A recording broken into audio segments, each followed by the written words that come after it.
Nexon has not even made a request for a document submission order in the Korean litigation as to Ironmace's source code. Oh my God!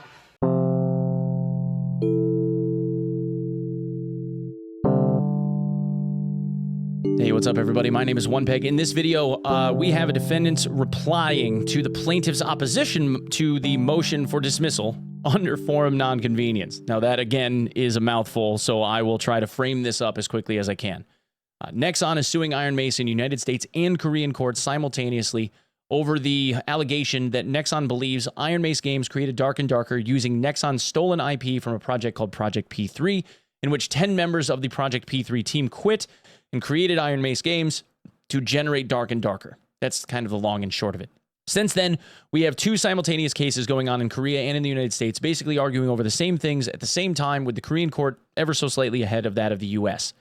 In the United States court, there has been a DMCA claim that was levied against Ironmace Games by Nexon through Valve to say, we need you to take their game down off of Steam, which they obliged. Ironmace argued against that and submitted a letter to Valve requesting that the game be reinstated. Also, during that course and process, they conceded to the jurisdiction of the Ninth Circuit Court, meaning the Seattle, Washington-based Ninth Circuit Court.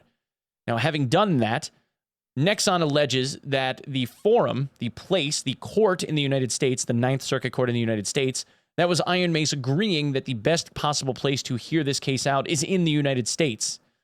Although Ironmace has now submitted a dismissal request on what is called forum nonconvenience by saying that the forum here, the court here, the physical courthouse here, is an inconvenient place to hear this court case out, because the court in Korea, being the preferential one, is looking over 5,000 plus pages worth of documentation, the vast majority of which are all in Korean. All of the witnesses, all the witness testimony, etc., is all in Korean, and both of the companies that are trying to argue with each other over who's right are both headquartered in and headed up by Korean nationals. None of the stuff regarding this case at all has anything to do with the United States, aside from the marketplace, which is Steam, and the, web hosting services being Amazon Web Hosting. Also, they did argue that the vast majority of the people playing this video game are in the United States at some 30 to 60%, although that number was a little bit skewed because the 60+ percentage of United States players playing this game was during the very first playtest, where there was maybe 1,000 people playing it in total, but that doesn't really matter as much. Anyway, the motion and then the opposition to that motion that was cited by Nexon was twofold. So the motion was to move it to Korea. The opposition by Nexon was to say that the forum for the United States was the preferred one, meaning that the Korean one was short. It wasn't as good. And they cited several different reasons that Aaron Moss, the lead attorney for Nexon, is going into in this reply to that opposition. Now, this reply to that opposition, I'm gonna just say in advance, it looks like Aaron is angry typing on a Friday. There are several absolute slam dunks that come as the result of this piece of documentation. I read through it really briefly, but I chuckled to myself like 3 or 4 times because you can tell that he did not want to write this. And the way that it reads is just like him typing away like, I can't even believe I got to be doing this dumb shit right now. Who are these idiots? Like, that's kind of how it reads. So we're going to go through it, and I'll hopefully hit the highlights here as quickly as I possibly can. It is a big document. It's I think 10 or 12 pages long, something like that. 17 pages long, including the title pages, but it's 17 pages long. Plus we have declarations, and some of these declarations are actually some stuff that makes a whole lot of sense and is really, really worth looking into. And there's some really solid, like, strong points that are made here. In the documentation that Nexon submitted, in the video that we did for the last one, in the live stream that we did, there were some pieces in there where I was just like, I don't know if that's really right. Like, that seems like it's reaching, or this idea of the DMCA kind of like handcuffing you into having to litigate it in the forum that you concede jurisdiction to. That really never sat right with me, because it seemed like the DMCA, like I was saying like several times, if this is how the DMCA is, this is why it needs to be rewritten, because it's archaic. As it turns out, it's not actually all of that. And Aaron makes a very, very, very compelling argument in this to the point where I said, like, I'm not even joking. Some of this is laughable. Anyway, so this starts off as a heavy swing right away. Nexon's opposition distorts both the law and the facts, yet still falls short of satisfying Nexon's heavy burden of rebutting the validity of mandatory Korean forum selection clauses in its effort to litigate this case in a forum that has virtually no connection to the parties or the dispute. So the validity of mandatory Korean forum selection clauses, meaning the clauses that are in the employment agreements that were agreed upon in advance. Nexon's primary contention is the DMCA precludes application of the forum nonconvenience doctrine. No court has ever even suggested that Congress intended such a result. To the contrary, courts routinely apply the forum nonconvenience doctrine in copyright cases, including when DMCA is implicated. Nexon then claims, again without authority, that the DMCA counter-notification submitted by Ironmace serves as a de facto contractual forum selection clause, while at the same time ignoring the actual bargain for forum selection clause requiring this dispute to proceed in Korea. Nexon cannot substitute an explicit mandatory forum selection clause encompassing this dispute for a legal fiction of its own invention. Aaron Moss, angry typing on a Friday.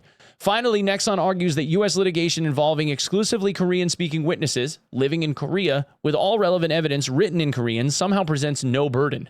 Nexon is wrong, and the private and public interest factors strongly support dismissing this action in favor of Korea. Okay. So then they go into the DMCA not precluding dismissal on forum nonconvenience grounds. Nexon first argues that this court is precluded from even considering forum nonconvenience because Congress has enacted a specific venue provision applicable not to the Copyright Act as a whole, but to a narrow subset of copyright cases involving a foreign defendant who invokes the DMCA counter-notification process. And they cite the docket that they submitted. Nexon cites no authority for this proposition, which no court has ever accepted and which Nexon appears to have fabricated out of whole cloth.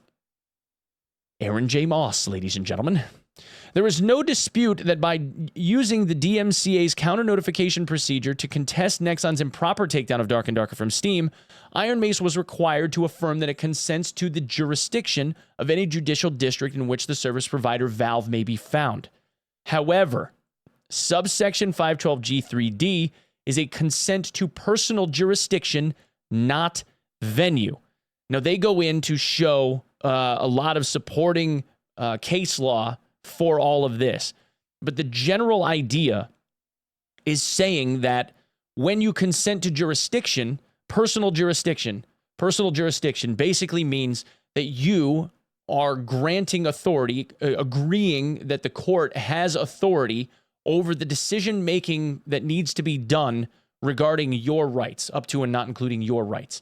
Rights meaning my right to be able to conduct business with this video game that I created, right?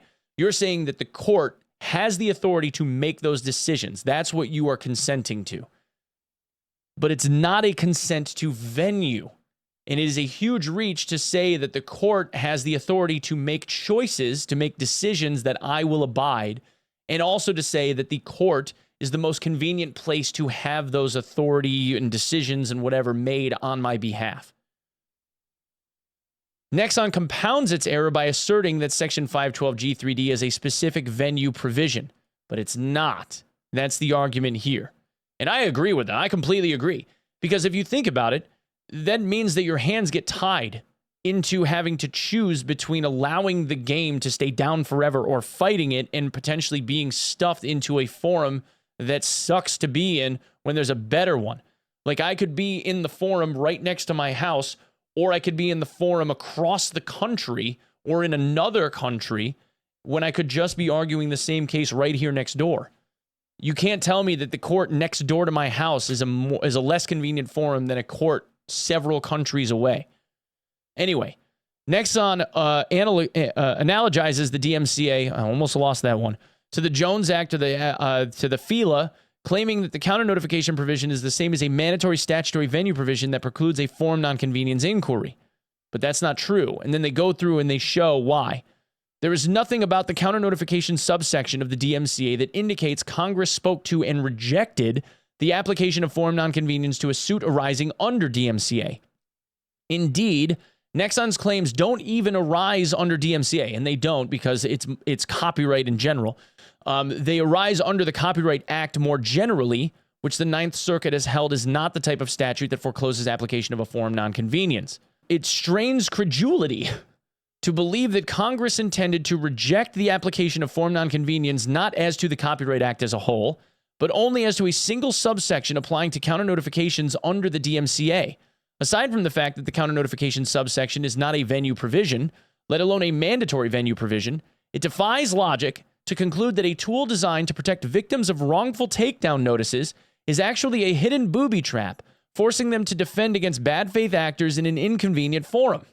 If it were otherwise, all foreign companies would face the Hobson's choice of either allowing a bad faith takedown notice to stand uncontested, thereby cutting them off from U.S. service providers, or by being forced to litigate in an inconvenient forum with no connection to the dispute. There is no authority whatsoever for that draconian proposition. Aaron J. Moss, ladies and gentlemen. I'm telling you, man, this is like high school boxer versus seasoned professional boxer. This is Tyson fighting a sixth grader. Following its invented argument about the DMCA's preclusive effect, Nexon next contends that the DMCA counter notification submitted by Ironmace is a de facto forum selection clause. It claims that this implied forum selection clause, which does not exist, trumps the mandatory forum selection clause in the party's contract, which does not exist. Nexon is wrong on both counts. Then they go in to explain why the DMCA counter notification is not a selection of forum. Just because you dispute a DMCA doesn't mean that you're saying, I would like the court case to be held in this specific court. This is the most convenient place. Even if one accepts Nexon's Ipsy Dixit that the consent to jurisdiction is equivalent to a permissive forum selection clause, permissive clauses are not entitled to the Atlantic Marine presumption. So again, this is the defense and the plaintiff both using Atlantic Marine or attempting to use it to their benefit, and they're arguing like opposite sides of Atlantic Marine, which is really interesting. But anyway. Nexon's fictive forum selection clause is therefore of no legal moment. They're basically saying that they made it up. The Korean contractual forum selection clause governs. Now, in their employment agreements, both of the named people in the suit, Choi and Park, had employment agreements that stated that if they were going to argue about this, they were going to argue about this in a Seoul, Korea court. In an attempt to confuse the issue, Nexon lobs scattershot arguments, none of which has any merit. Aaron J. Moss, ladies and gentlemen. Nexon first argues that the forum selection clauses in the parties' contracts are inapplicable because those agreements do not cover post-employment disputes. Now, but here's the thing. I know what they're going to say here because we talked about this when we were doing the live stream and when I uploaded the VOD to YouTube. When we were doing the live stream, I said that's not true. And I went and I looked at, we actually went and looked at the motion to dismiss. And there were several places where, like plain English, through the exhibits that they showed, those agreements are directly contradictory to this. And I'm sure they outline it in here. This is false. The acknowledgement about company IP explicitly states that the prohibition on use of Nexon's IP continues after this agreement is concluded. Dunked. And that the former employee may not use or recreate outside of the company any covered IP. Nexon employees are prohibited from using or recreated work-related inventions made at Nexon even after the employees leave Nexon and join another employer. That doesn't sound like current employment to me. The Sook declaration is therefore directly contradicted by the plain terms of the agreements and Nexon's own complaint. Again, that is a slam dunk. And we called that out when we were talking about it the other day. I mean, you don't have to be an attorney, and I'm not an attorney, but you don't have to be an attorney to be able to read stuff in plain English in their own contract. Defendants submitted certified translations from a Korean court interpreter, averring that the relevant forum selection provision states that all disputes relating to the contracts must be heard in Korea. Now, this is important. Nexon offers the tepid response that the Korean phrase could possibly mean other things, including arising out of, and submits a declaration from a translator who doesn't offer any certified translation. Now, this piece here about the certified translation is actually super important because remember that when it comes to official court documents, when it comes to translations, they have to be certified translations in order for them to really be valid and be recognized by the court as a certified deal, right? It's been certified by an independent person, whatever, to be a valid translation. In rebuttal to the J. Park Declaration, defendants concurrently submit the declaration of Professor John B. Duncan, who taught Korean for more than 30 years and has extensive experience as a Korean translator and interpreter. And then there's a Duncan declaration. He explains that the word used in both contracts means relating to and could reasonably also be read as in connection with or regarding, but arising out of and based upon or unnatural translations inconsistent with the wording of the contracts. Now, if we look at this declaration, he goes through and talks about what he used to do. He helped create the Korean Center, the Center for Korean Studies at UCLA in 1989, served as its director in 2001 until his retirement in 2019. He had a huge teaching career. He acted as an interpreter in Hawaii and Seattle. So he's in the Ninth Circuit Court consulting services on Korean language translation. And then attached is Exhibit A is his abbreviated CV. So that's his entire body of work over his lifetime. The most accurate and natural translation of this phrase means relating to. Mr. Park provides 4 possible translations of those 4 possible alternatives in connection with this agreement and regarding this agreement are reasonably accurate. However, arising out of this agreement is an unnatural translation, and based upon this agreement is even more so. There are 2 verbs commonly used for arising in Korean. I'm not even going to try to pronounce any of these Korean phrases. I do not want to butcher this, and I don't want to be that guy. The more formal term commonly used in legal documents is this one. Neither of these words is what is used in the forum selection clauses that reference Mr. Park's declaration. I have seen contracts use this Korean phrase, meaning arising in relation to, but that is not what is used here. I declare under penalty of perjury, etc., etc., etc. So what they're trying to say is that the other guy that they used, that Nexon used for the translation, was reaching. Nexon misconstrues the forum selection provisions. They indisputably govern this dispute. Nexon's complaint explains in detail how the contracts containing these forum selection clauses operate to prevent Park and Choi from leaving Nexon to form a competing company like Ironmace and using Nexon's trade secrets. The scope and extent to which Nexon owns the IP it claims has been infringed or misappropriated is directly determined by these contracts. That's true. While it is enough to show that this dispute has a factual connection with the contracts, it in fact hinges on their interpretation and is inextricably intertwined with them. Nexon asserts that under Korean law, a mandatory forum selection clause reflects only an agreement as to which court within Korea will hear dispute. Even if this were true, it's immaterial. Federal courts apply federal law, not a foreign court's law, in interpreting a forum selection clause. Citing Lavera, the court follows the weight of precedent within this circuit to apply federal law, irrespective of the agreement's choice of law provisions selecting German law, and then it selects another one. In the Ninth Circuit, forum selection clauses governing disputes relating to the contract encompasses all disputes with a logical or causal connection to the agreement which this dispute clearly has. So what they're trying to say is that the word relating to, in accordance with the Ninth Circuit, when they use the words relating to, the word relating to being broad, means that it ropes in a lot more than the other terms that Nexon is attempting to argue would be more preferential. However, because of this Duncan declaration, him being the court expert from the Ninth Circuit, which works really heavily in favor of Ironmace in this case, he says that relating to would be the most appropriate translation. Nexon also suggests that because there is pending litigation between the parties in the Suwon District Court, in Suwon, which is an hour or so by public transit south of Seoul, defendants may not invoke a forum selection clause in favor of the Seoul District Court. Nexon offers no authority that the parties' decision to litigate a dispute in a different Korean venue invalidates the plain terms of the foreign selection clause, nor are the defendants asking this court to transfer this action to Suwon, which they're not doing. They're just asking for it to be dismissed. The proper remedy is dismissal. And whether the parties continue to litigate these issues in Suwon or Nexon chooses to initiate a new action in Seoul is irrelevant. In fact, Nexon tried to threaten in their last document that they would be suing in Seoul if the case were to be dismissed. Basically, the defense in the United States is like, all right, so do that then. Nexon's argument also misrepresents the facts. Ironmace sued Nexon and Suwon on claims of business interference because that is where Nexon is located. So again, we thought that the reason why was because of it being closest to Ironmace's home office, and that's basically what happened. Supplemental declaration of Yoon Jung-jeon. So Yoon Jung-jeon is the attorney for Ironmace, the primary attorney for Ironmace in Korea. While it is doubtful that Ironmace's Korean claims implicate the forum selection clause in Park and Choi's employment agreements or acknowledgments about IP, defendants have never taken the position that these clauses are invalid, unenforceable, or inapplicable in the dispute. Basically, what they're saying is that if Nexon wanted to sue us in Seoul, then okay, so do that. Finally, Nexon asserts that Ironmace is unable to invoke the forum selection clauses because Ironmace was not a party to the agreements. Now, we know that that isn't true because there's this WBX versus Double B court case that happened in the Ninth Circuit Court relatively recently that we talked about again in the last video. Defendants already cited directly on-point authority addressing this issue, which is the W Box Meat Distributors versus Parker, Parker being the Double B company. So Parker, two brothers, used to work for W Box Meats Distributors known as WBX.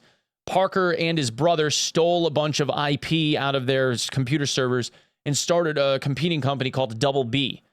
When the court case came up, Parker and his brother tried to argue that Double B wasn't privy to the court case, but that got shot down almost instantly, and the forum nonconvenience clause came into play by saying that Double B, the company created by Parker and his brother, got roped in on these employment contracts that Parker and his brother had signed when they worked for WBX. So Double B got roped in. That's an exact, almost timelined replication of what has been going on with this Nexon and Ironmace case. And Nexon has not even attempted to refute that authority. So this, again, like, we found that ourselves, and we don't have to be attorneys to find that stuff. Again, slam dunk. Korea is an available, adequate alternative forum. Nexon demonstrated the adequacy of Korea as an alternative forum by suing defendants there on the same claims and seeking the same relief as it does from this court. Nexon nevertheless asserts that the adequacy of Korea as an alternative forum is a mirage because a Korean court cannot compel Ironmace to produce its Dark and Darker source code. The only mirage is Nexon's argument, which is both false and legally irrelevant.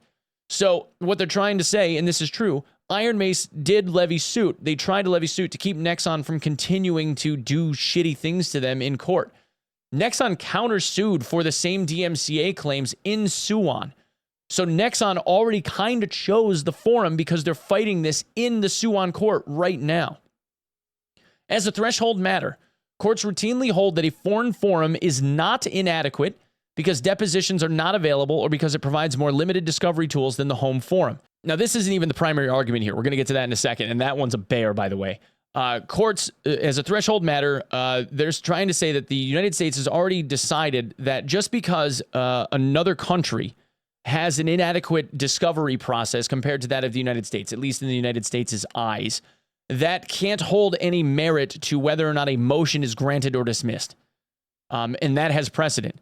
Limitations on document discovery cannot render a forum inadequate, and Nexon cited no authority holding otherwise, meaning that they submitted no precedent to say that this type of a motion is something that can be blocked by the discovery process being inadequate in another country.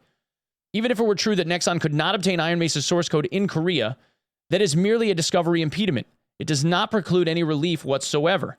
Nexon's core allegation is that Dark and Darker, the game, infringes on Nexon's P3 game. While comparing source code might aid in that analysis, it is the games that must be compared. Defendants use those materials to develop a substantially similar video game. Now, this is the original complaint that Nexon submitted. Defendants use those materials to develop a substantially similar video game. Nexon brings this action to stop defendants from continuing to profit from the distribution of Dark and Darker in the United States and elsewhere. Now, this is the slam dunk paragraph. But even if the unavailability of Ironmace's source code were an impediment to relief and could render Korea an inadequate forum, Nexon misrepresents the law and facts. Under Korean law, parties can ask the Korean court to issue a document submission order. If a party refuses to produce the documents subjected to that order, the court can draw evidentiary inferences against the party, just like in the U.S. Nexon's argument is the height of bad faith because precedent. Oh, boy. Okay, man. Mike Tyson, ladies and gentlemen. The private interest factors favor dismissal. While the controlling mandatory Korean forum selection clauses obviate any need to consider the private interest forum nonconvenience factors, those two support dismissal.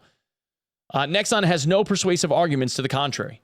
First, Nexon relies on the same supposed unavailability of sources of proof, including Ironmace's source code, but Korea has adequate discovery procedures allowing Nexon to obtain the evidence it seeks. Nexon cites no authority that discovery procedures of the alternative forum bear on the private interest. Nexon cites no authority that discovery procedures of the alternative forum bear on the private interest factors.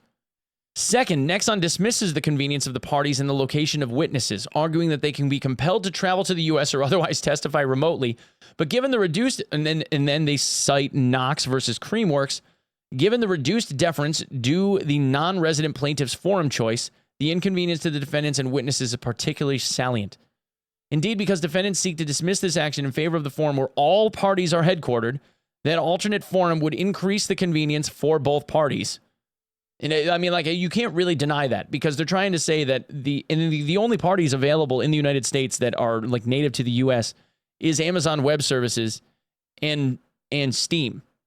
But they're just electronic reports.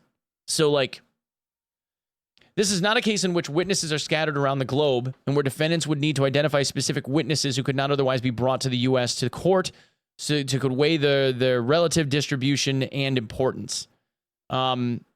Rather, every witness is in Korea. Nexon briefly suggests that Valve and Amazon might have information concerning defendants' infringement and misappropriation, but does not explain what that evidence could be or why it would be relevant, much less why it would be unobtainable through party discovery. Nexon also downplays the immense burden on the parties in the court to conduct this litigation in the U.S. when all relevant evidence will be in Korean. While it is true that common coding languages use some English words, the code itself is all but indecipherable to lay persons. Completely agree. The actual notes contained in Ironmace's source code describing its functionality are almost all exclusively in Korean. Yeah, that's true too. Supplemental declaration of Terrence Park, according to Terry. So all the supplemental notes in the code are going to be in Korean. And I believe they have like an internal wiki too that says that's all written in Korean. So too is essentially all of the preparatory and planning documentation that went into making Dark and Darker. Indeed, Ironmace has an internal wiki, well, there you go, that detailed its game design written in Korean. I hadn't really gotten this far, but there you go. It is disingenuous for Nexon to suggest that conducting all discovery, let alone in trial, in English when nearly every witness speaks and corresponds in Korean would be a minimal inconvenience to the court and the parties. Courts routinely find that such translation barriers are grounds for granting a forum nonconvenience motion. There you go. And then they cite several cases.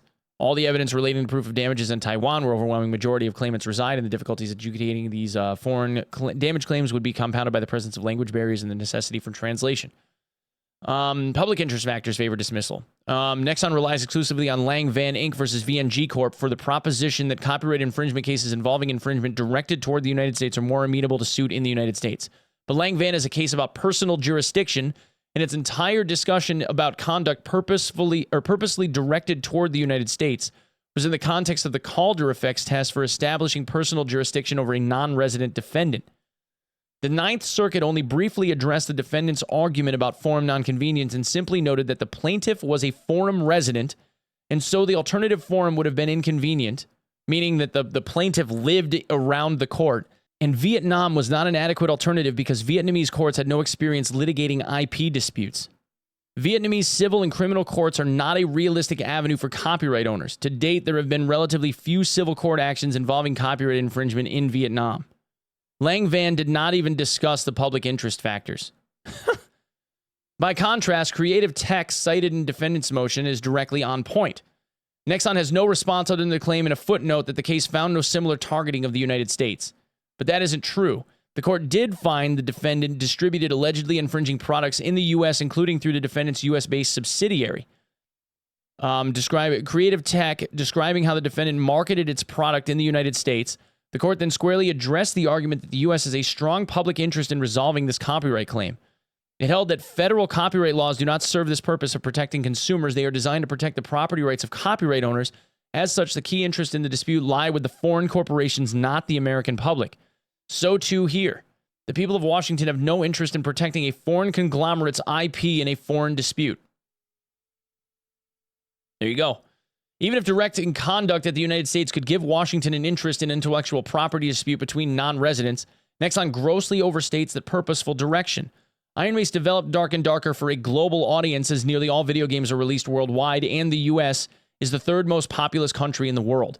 It is not the same as targeting Washington. Ironmace's public playtests involved game servers located in Korea, Brazil, Germany, Australia, Singapore, Japan, and the U.S., all major gaming markets. The argument that Korea was geo-locked from playtests is also inaccurate.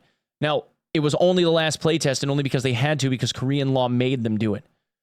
Only the last playtest in April 23 was inaccessible there. Defendants have not directed their conduct at Washington, and even if they had, purposeful direction is not the standard for determining whether Washington has an interest in this dispute. So Korea requires that games be rated like movies before distribution. When a game is available on Steam, the distributor can rely on Steam's rating. Once removed from Steam, Ironmace could no longer satisfy Korea's requirements. Ironically, then, the only time Dark and Darker's connection to Korea was even slightly diminished was when the game's sole connection to Washington was eliminated altogether by virtue of Nexon's takedown notice. There you go. So it had nothing to do with it being a torrent. It had to do with whether or not it had a rating. Nexon's argument that, though it is a Korean company, has employees in the U.S. and thus has a material stake in the United States IP system is similarly foreclosed by Creative Tech. The court expressly considered a foreign company that transacted business in the United States and a wholly owned U.S. subsidiary and concluded that those facts did not impact forum nonconvenience. Nexon does not address this controlling authority and does not even attempt to distinguish other cases cited in defense's motion. Nor does Nexon submit any evidence that any of its contacts are with Washington. Washington simply does not have an interest in an IP dispute between non-resident parties. The court need only look at the complexities of this motion to recognize that it will be an unjust burden on Washington, its citizens, and this court to adjudicate this entirely foreign case. The parties have already submitted competing evidence regarding the proper Korean translation of just a few words of the relevant forum selection clauses, justifying dismissal, where the court notes that even during the early stages of this litigation, the parties have several times raised concerns with regards to whether the translation of particular documents is accurate. That will be only the tip of the iceberg if this litigation continues in this inconvenient forum. Signed and submitted. And that's a good point. That's actually a really, really good point. They're already arguing over verbiage presented in contracts being translated from Korean into English and whether or not aspects of those contracts are accurate or not, certified or not. And I can only imagine that throughout all of the translation of this, there would be multiple instances of arguing over whether or not a certain passage is supposed to be read a certain way or not. Because it's going to come down to verbiage in a lot of these cases. Emails even could be misconstrued one way or the other, depending on how they're translated and certified and whether or not the certification is going to end up being challenged. I mean, the whole thing would be a snafu. Absolutely agree.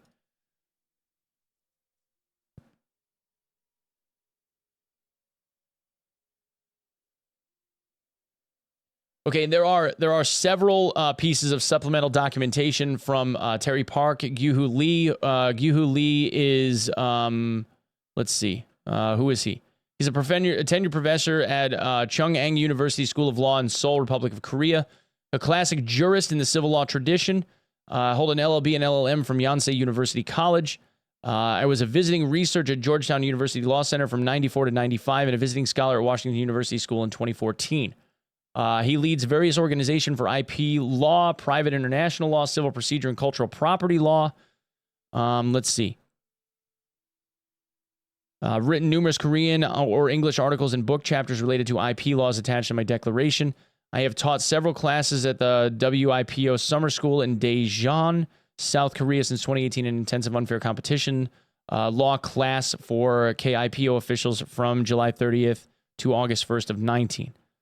I am a member of the Korea Copyright Commission and the Expert Committee for Emerging IP at Presidential Council on IP. I am serving as a copyright appraisal expert for the Korea Copyright Commission. So he's a decorated guy too. I was requested by the law firm Lin to provide an explanation of Korean law on the trade secret misappropriation claim and the copyright infringement claim of Nexon Korea Corporation. So again, these are supplemental things talking about whether forum selection clauses and employment agreements between Nexon and Choi, between Nexon and Park constitute an agreement to submit to international jurisdiction. And then there's the statement from Jun John and from Terry Park and from John B. Duncan regarding the translation. So all of these will obviously be up on the Patreon, but this is crazy. You can tell just the way that this was written that Aaron Moss has had enough of Nexon shit. And he seems to know and think that this is ridiculous, that they are just dragging their feet on this one. And the way that this is being written, he's like, you guys should have just agreed over the phone because you all know that this thing should be in Korea. And I agree. There's no reason why this thing should be litigated in the United States when It would save so much time and so much money if it just got figured out in Korea.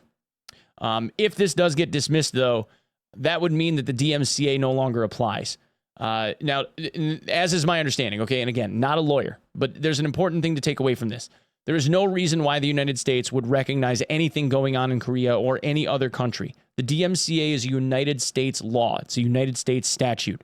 So if this gets dismissed, that means that the DMCA claim that was made, because the lawsuit arose from the DMCA that was made to Valve, that means that this gets dismissed. So does the DMCA claim, which means that Dark and Darker would potentially, technically speaking, be relistable on Steam. I do not know how the court would handle this being made up on appeal. It's very possible that Steam withholds putting it up pending the appeal, but I don't see why they would, because the appeal would have to be approved on the motion. Like, let's say the motion's granted, somebody would have to appeal and come up with some reason why it should be reheard, and they would have to have an agreement upon that where the judge orders that the case can be retried again or should be heard for whatever reason. And I don't know if that would necessarily happen in this case, because it seems like everybody's putting all their chips on the table. Now, if the Korean court were to find somebody guilty over the next couple of years or something, or if there's an injunction or one of those deals that would prevent Ironmace from being able to continue, there's some amount of proof where the Korean court thinks that somebody's doing something shady, then perhaps they could bring this back up and say, well, the Korean court put an injunction against Ironmace, therefore the DMCA should stand, and then maybe then the Ninth Circuit Court would see something relevant. But until such time, I see no reason why the DMCA would stay up. Because again, it's United States law, and they're dismissing the case over this United States law. The Korean court isn't going to be able to enforce DMCA in the United States. They have to invoke United States law. That's how it works. So anyway, thanks so much for coming and checking this out, guys. Hope you guys found this one to be as fun as it was creating it. I won't be live on Saturday. I'm not going to be live today, tomorrow, whenever you're watching this. I will be back on Sunday morning. So hope to see you then. Thanks so much for coming and checking out. Sub the channel if you'd be so kind. As always, you can find me at twitch.tv/onepeg, and I will see you in the next one. Peace.